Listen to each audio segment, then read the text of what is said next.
Greetings, humans. It's me, Eric Taneda, here to celebrate the anniversary of 100 videos on the Willpower Heavy Metal Band channel. Eric Taneda. Shut up, Marcus, you voyeuristic little dwarf. I am speaking here. When I'm not commanding a starship, I'm here down in Antarctica, developing my peaceful underground libertarian society that is safe from nuclear wars, famine, pollution, and poverty. We have developed specialized underground greenhouses to grow our food. Today I am going to discuss the most asked questions our viewers have regarding the heavy metal band known as Willpower. I will begin by reading each question and then responding on behalf of the Willpower channel moderator. But before I begin, since Marcus is here, let's have him help us with the legal statement that begins this video. Most of the events in this program actually happened, but this tape is not to be taken seriously. This tape contains some words and phrases that might require a sense of humor. If you don't have one, don't listen. Thank you, Marcus, for helping us with that. You can get out of here now. So what Marcus was trying to say is that this video is not to be taken seriously. It is a joke in nature, and a lot of it comes from rumors, and also Chris Hitt's statements made to our Willpower channel moderator back in the day. By watching this video, you agree that it is humorous in nature and is talking about events that happened almost 4 decades ago, and that information is likely to not be true today. Also, let me further clarify that there are a lot of Chris Hitts and Marcus Fowlers and Joseph Robinsons on the internet. They are all common names, so to those of you who feel you are caught up in this Willpower nonsense, I apologize on behalf of the Willpower channel. Okay, let's begin, my fellow Starfleet cadets. The first letter I would like to read from our viewers asks why the first original version of Willpower broke up. Willpower broke up because a deadline of December 10th, 1989 was set to have all the songs ready and have a full band ready with a drummer, and that deadline was not met. Chris Hitt was not showing up for agreed-upon practice jam sessions because he was too busy taking shifts bagging groceries at Vaughn's. This made getting the songs ready in a good form in any reasonable amount of time difficult. During jam sessions, Chris frequently descended into parody mode and was making the songs weird to be funny and not taking the songs seriously. Chris also had friction with the guitarist at the time because he was pushing him to work too hard on the music, and Chris just failed to have the internal drive to do that. Marcus Fowler was originally going to be the drummer, and then he switched to guitar, further complicating things. The band was just not ready in a reasonable amount of time, so they broke up. What I've described, these were all huge problems the band had at the time. Our next topic is Marcus Fowler.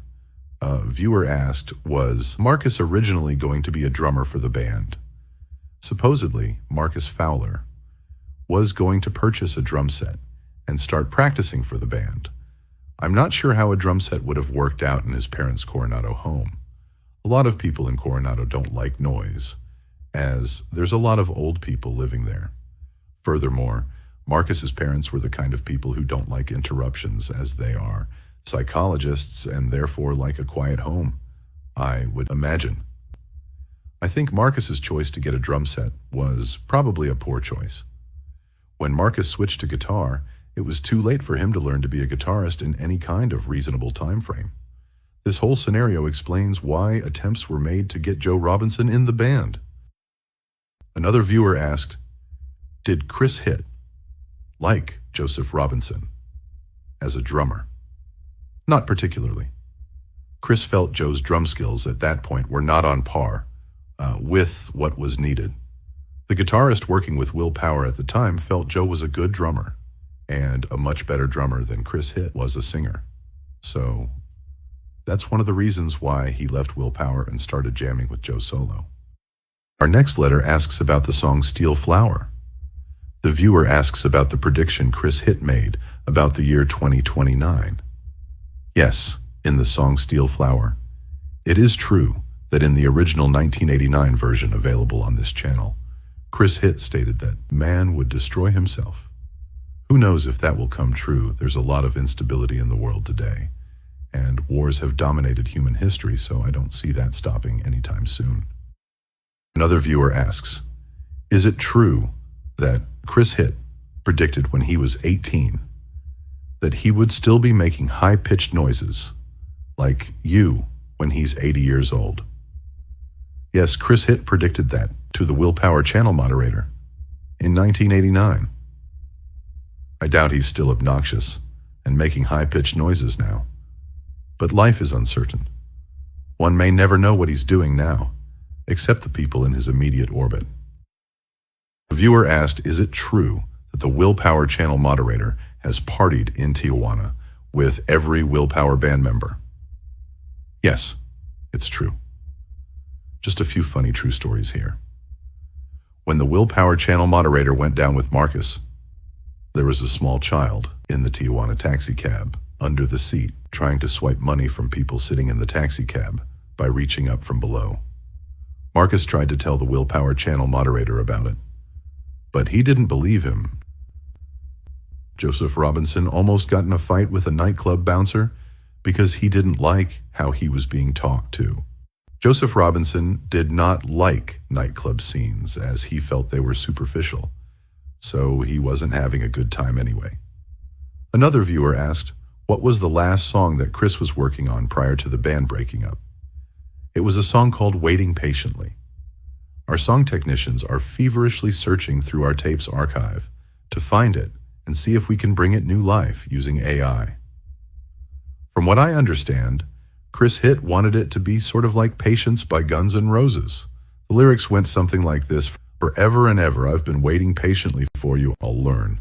My heart will burn, or something like that. I can't remember exactly. Another viewer asked, is your phaser set to stun? No, my phaser is set to kill. While we are on that topic, since you are so fascinated that I resemble Spock, and it is true that I am fascinated with science fiction movies and TV shows in general, I might just quickly mention, as a side point, that Star Trek II, The Wrath of Khan, was an interesting movie. Khan waited for decades, marooned on Ceti Alpha 5, before Chekhov arrived. Khan waited patiently, just like Chris Hitt's song.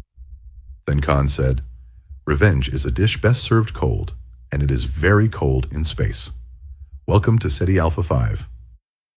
Another Willpower channel viewer asked, have all the Willpower band members dated Lynette? No. I heard she married some Mexican. Somebody with the last name of Yabba Dabba Doo or something like that. I guess if I were a young woman and I dated a guy like Chris Hitt, who treated me like that and I almost committed suicide, I would probably switch races too. I hear she lives up in the Corona area now. Another viewer asked, what exciting content is coming to the Willpower channel in the near future? There will be more Joe, more Lynette, more rare recordings from Chris, Curtis Johns, Nicole Pay Quinn. Too much to describe here. You guys will love it. Another viewer asked, was Joseph Robinson in the band for a long time? No. It was painfully obvious to Joseph when he was jamming with the band in 1989 that the original version of the band was just not good at all. He made a graceful exit. Other drummers also didn't stay with Chris Hitt's future versions of the band. Another viewer asked, is it true that Lynette called Marcus Chaka? Yes, that is true. Chaka, as in the original Land of the Lost TV series. The little caveman boy. Look it up. Nowadays, I verily believe he looks like Emperor Palpatine from Return of the Jedi. I guess aging and too much sun is responsible for that. Another viewer asked, Marcus and Chris liked to play pranks on people during the original Willpower years. What kind of pranks did they do? They poured hot dog on a stick lemonades on people's cars, crank called people's elderly parents, lighting off fireworks, throwing Molotov cocktails at houses, throwing eggs at houses, spray painting walls and houses, lots of things that might make people remember them, for an extended duration of time. Chris Hitt called his gang of vandals the Street Stalkers, and I'd imagine that description is very fitting, given his mischievous nature outlined in the videos on this channel. Since I come from a Vulcan, or perhaps Shinto, or perhaps Buddhist mindset, I believe that peace is the better path than war. Maybe in the next life, Marcus and Chris will try living to standards better than the ones they chose in this life. Terrorizing people whom you believe are your enemies will only cause the same karma in return. I believe in parallel universes, string theory, and other such things. Maybe in the next life, Willpower will be superstars and doing concerts, getting drunk backstage after the show, and socializing with hot young girls in short skirts, rather than sitting on an Apple IIe drawing primitive pictures all night or hanging out in the computer lab in the daytime. Let's hope the Willpower in the next life turns out better than this one did. It looks like Chris has just joined us. Chris Hitt gets up at 6 a.m. to get to the computer lab. I get up at 4 a.m. to cross the canyons early to get to school. Chris, while we're on the topic of religion, what kind of religion do you embrace? Satan, my lord!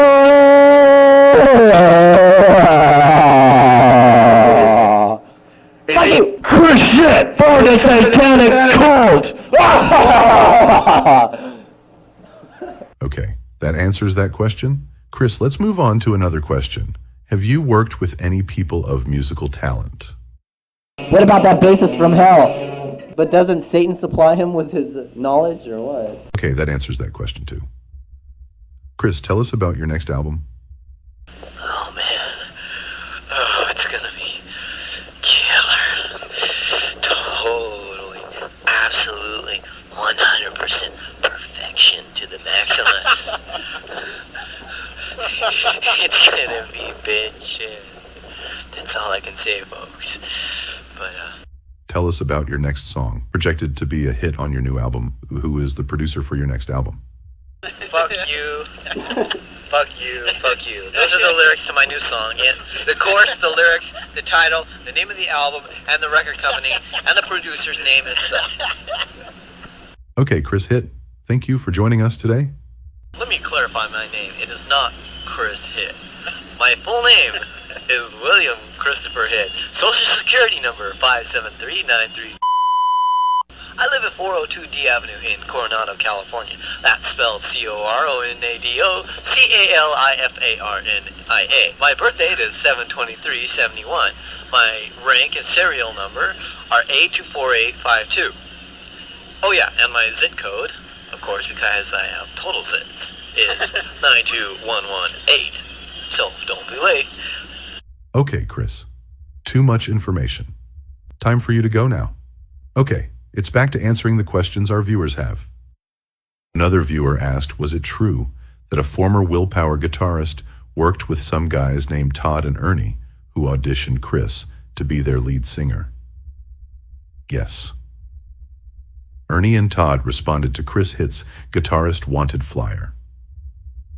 They started working with Chris first. They played bass and guitar, but didn't have a guitarist, but they knew a guy and invited him to play. They said the guitarist showed up with a Carvin stack. They said that Chris Hitt sang terribly much in the same manner as the 1989 videos on this channel demonstrate, and so they ceased working with him. They said he talked more than he sang on the songs, probably because he was too afraid to push his vocal range in front of them because they were superior musicians. They later worked with the former Willpower guitarist and had better success with him because he had been practicing for a few years before he worked with them. I guess the South Bay San Diego music scene is a pretty small world. People know people in that music scene. Another viewer asked, would any of the original Willpower band members consider strapping on their instruments and doing Willpower now in the present? No. You could offer them $1 million each and they still wouldn't work together. Some of the divisions within this band are just too deep. Of course, I am speaking just in this life. In another life, in a parallel universe, or a string theory kind of universe, we may live our lives all over again. And yes, then it might be possible starting fresh and new. But now, no. Besides, who wants to see a bunch of grandpas up on stage anyway? The time to do that is in the younger years. I prefer to hope that a new version of Willpower will emerge in the next life, and this time everybody will get along and make better songs. Songs like the AI versions I've produced. Another viewer asked, the original Willpower band members are, as you said, old people now, and as you said, grandpa-type people. If they played and sang as Willpower now, would they perform and sound better than they were in the late 1980s? Yes, I believe they would be. Joe Robinson has skill already. One of the former band members who was a guitarist briefly has acquired firm guitar and singing skill.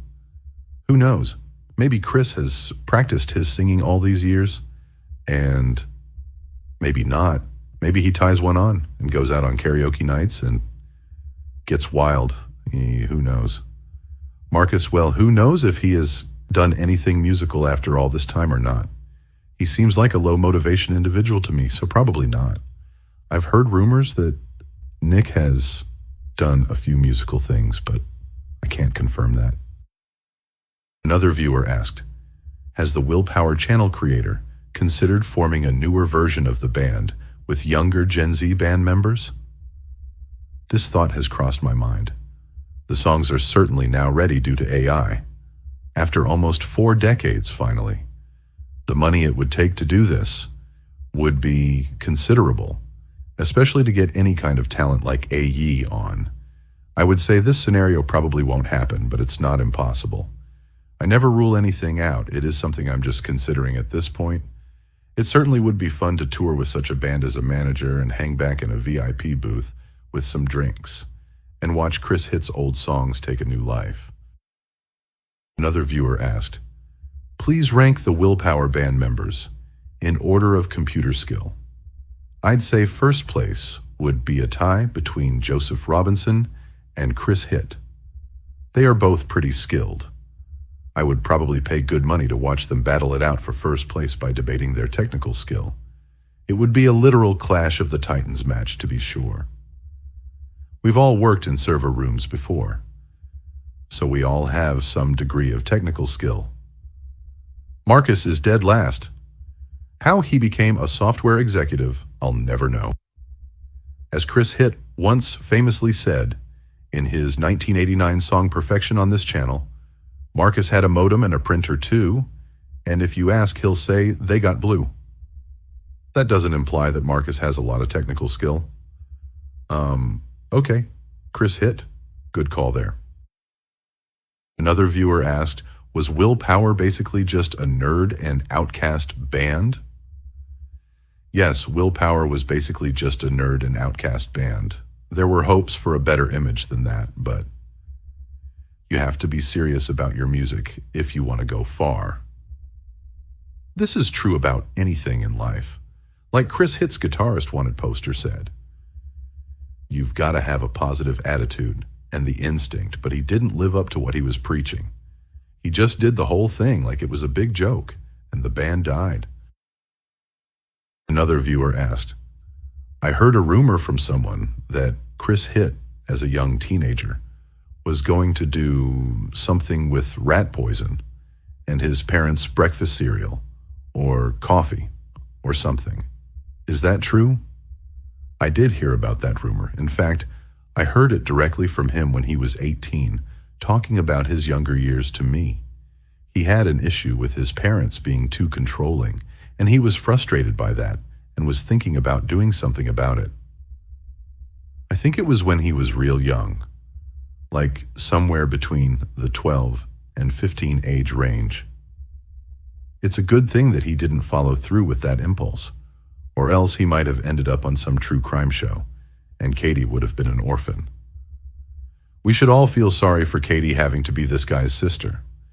She was more on the popular side, and Chris was an immature nerd, so the image there must have been challenging for her, to say the least. Another viewer asked, is it true that Chris danced on stage at Coronado High School in the theater to the song Bad Boys by Whitesnake? There was a hypnotist that did a show at Coronado High School's theater in 1988, as I recall. The show was videotaped, probably by one of Chris's parents, I would imagine.